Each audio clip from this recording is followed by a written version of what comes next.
We begin this half hour with new details in New Hanover County's plan to use eminent domain to acquire a business and turn it into parking for the county's government center. County commissioners voted last week to use the government's power to acquire the Cheetah Gentlemen's Club on South College Road. WECT's Zach Solon talked with the lawyer representing the club's owners. Now, Zach, he says they're willing to work with the county to find more parking. They are. John. Cheetah Gentlemen's Club is right next door to the government center, and club staff say they're willing to work with the county so everyone wins. New Hanover County plans to acquire the Cheetah Gentlemen's Club through a process called eminent domain.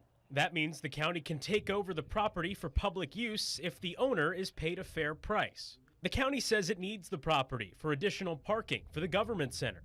Attorney Mike Barber represents the club's owners. He says last week's vote was the first the club heard about the plan. At no point have we been contacted by anyone that identified themselves as representing the New Hanover County. Barber says the owners are more than willing to share their parking lot with the county so they can keep the club.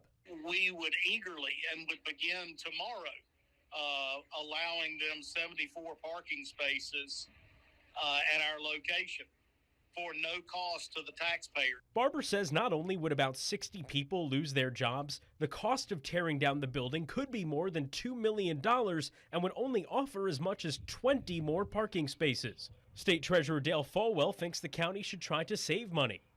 I think the taxpayers could save millions of dollars by either taking advantage of the offer to have free parking at that club.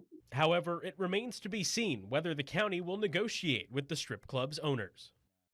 I reached out to a county spokesperson to ask if the county would consider the club's offer. He says they couldn't comment further and referred me to a statement from County Manager Chris Crudre, which reads in part, quote, "The county identified a need to expand parking facilities to better accommodate our citizens when visiting the newly constructed government center. Exercising eminent domain to acquire the neighboring property is a legal and measured step towards fulfilling this need."